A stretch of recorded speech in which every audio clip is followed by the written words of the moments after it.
Hey guys, welcome back to Ratna lifestyle. இன்னைக்கு என்ன video பார்க்க போறீங்கன்னா, உடச்சி ஊற்றிய முட்டை குழம்பு எப்படி செய்யலாம்னு சொல்லி பார்க்க போகிறோம். வீடியோ பார்க்கறதுக்கு முன்னாடி என் சேனலில் லைக் பண்ணுங்கள், ஷேர் பண்ணுங்கள், கமெண்ட் பண்ணுங்கள், சப்ஸ்கிரைப் பண்ணுங்கள், பெல் ஐக்கானை கிளிக் பண்ணுங்கள். அப்போ தான் நான் அடுத்தடுத்து வீடியோ போடும்போது உங்களுக்கு நோட்டிஃபிகேஷன் வரும். இப்போ வாங்க வீடியோக்குள்ளே போகலாம்.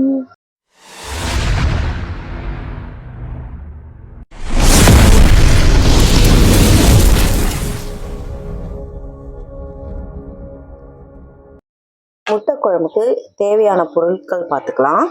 முதல்ல அரைக்க வேண்டியதுக்கு நான் சாம்பார் வெங்காயமும் தக்காளி ஒரு 3 தக்காளி கொஞ்சம் சோம்பு போட்டு அரைச்சி எடுத்துக்க போகிறேன். வதக்கிறதுக்கு வெங்காயம், சாம்பார் வெங்காயம், தக்காளி, கருவேப்பிலை,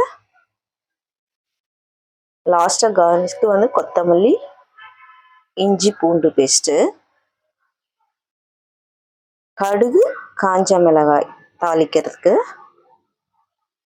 மிளகாய்த்தூள் ஒரு 4 table spoon, garam masala 1 table spoon, தனியா powder 1 table spoon, chilli powder 1 table spoon, oil தேவையான அளவு. இப்போ எப்படி செய்யலான்னு பார்க்கலாம் வாங்க. ஒரு கடாய் வச்சு அதில் எண்ணெய் சேர்த்துக்கிறேன். எண்ணெய் உங்களுக்கு தேவையான அளவு சேர்த்துக்கோங்க. நான் இப்போ எங்கள் வீட்டில் ஒரு 5 பேர் சாப்பிட்ற மாதிரி நான் செய்ய போகிறேன். 5 பேர் சாப்பிட்றதுக்கு நான் வெங்காயம் ஒரு 100 கிராம் வெங்காயம் எடுத்திருக்கேன். சாம்பார் வெங்காயம் ஒரு 3 தக்காளி, சோம்பு போட்டு நம்ம அரைச்சி எடுத்துக்கணும். அதுக்கப்புறம் வதக்கிறதுக்கு அதே 100 கிராம் வெங்காயம், சாம்பார் வெங்காயமும் 2 சின்ன தக்காளி எடுத்திருக்கேன் வதக்கிறதுக்கு.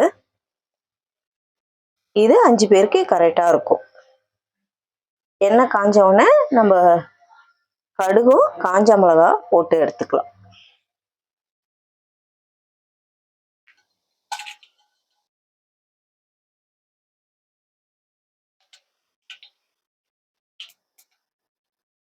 கடுகு நல்லா பொரிஞ்ச உடனே நம்ம கருவேப்பிலையை சேர்த்துக்கலாம்.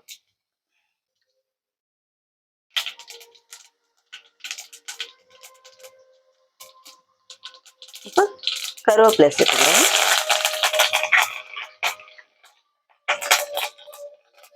சாம்பார் வெங்காயம் கட் பண்ணி வச்சிருக்கேன்.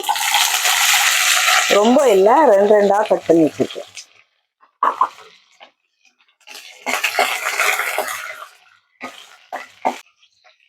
கல்லுப்பு சேர்த்துக்கிறேன்.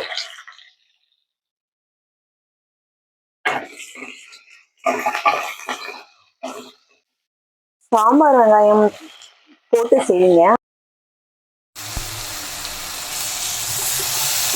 ஃப்ரெண்ட்ஸ், மைக் சார்ஜ் இல்லாமல் ஆஃப் ஆயிடுச்சு ஃப்ரெண்ட்ஸ். நம்ம வெங்காயம் வதக்கணும் இல்லைங்களா, அதுக்கப்புறம் நான் தக்காளி போட்டு வதக்கிட்டு அரைச்சி வச்ச வெங்காய தக்காளி பேஸ்ட்டும் இது கூடயே போட்டு நான் வதக்கியிருக்கேன் ஃப்ரெண்ட்ஸ். இது கூடயே நம்ம மசாலா சேர்த்துக்கலாம்.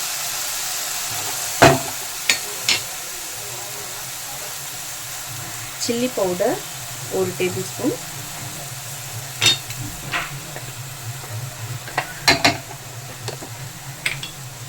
கரம் மசாலா 1 டேபிள் ஸ்பூன், தனியா பவுடர் 1 டேபிள் ஸ்பூன், இது கூட 4 டேபிள் ஸ்பூன் வீட்டில் அரைச்ச மிளகாய்த்தூள். இதை நல்லா வதக்கிக்கலாம்.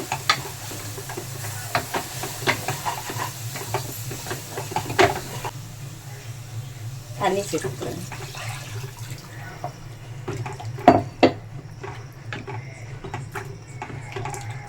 இது கூடயே நமக்கு எவ்வளோ தண்ணி வேணுமோ சேர்த்துக்கலாம். இது நல்லா கொதிக்கணும். கொதிச்சு கொஞ்சம் கிரேவி திக்கானோடனே நம்ம முட்டையை ஒன்று சேர்த்துக்கலாம். இப்போ நல்லா கொதிக்கட்டும். நல்லா கொதிக்குது ஃப்ரெண்ட்ஸ். இப்போது நம்ம கொத்தமல்லியே இது கூடயே சேர்த்துக்கலாம் கொதிக்கும் போதே.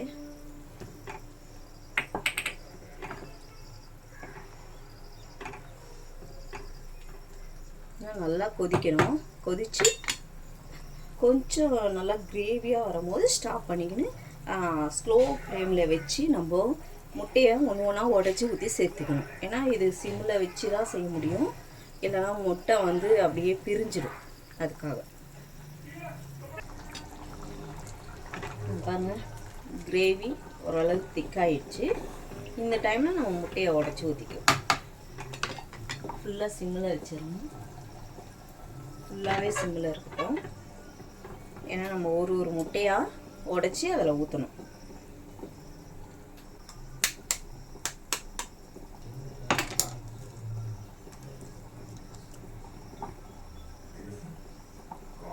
நான் 5 முட்டை சேர்த்துக்கிறேன்.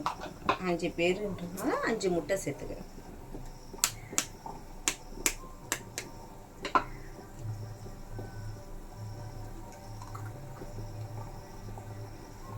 நீங்கள் உங்கள் வீட்டில் எத்தனை பேர் இருக்கீங்களோ அதுக்கேற்ற மாதிரி சேர்த்து.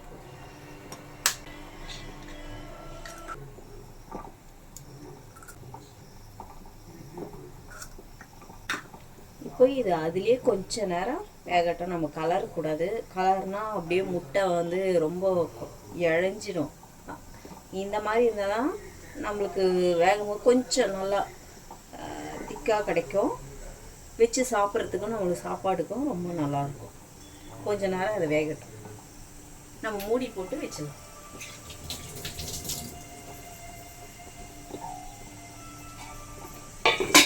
மூடி வச்சிடலாம்.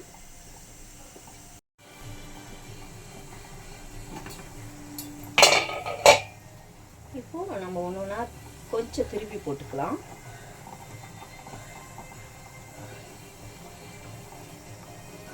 அப்படியே பொறுமையாக திருப்பி போடுங்க. இல்லைன்னா அந்த கரு ஃபுல்லாக உடஞ்சிரும். அதனால்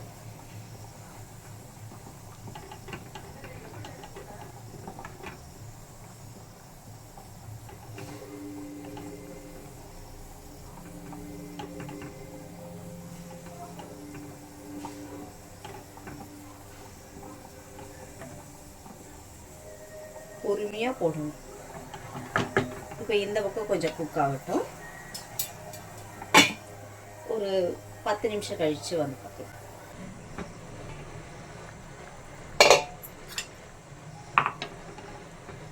நல்லா வெந்துச்சு ஃப்ரெண்ட்ஸ். தெரியுதுங்களா? நல்லா முட்டை குக் ஆயிடுச்சு. நம்ம ஆஃப் பண்ணிக்கலாம்.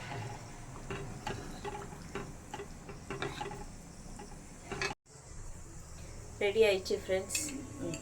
இது பாருங்கள்.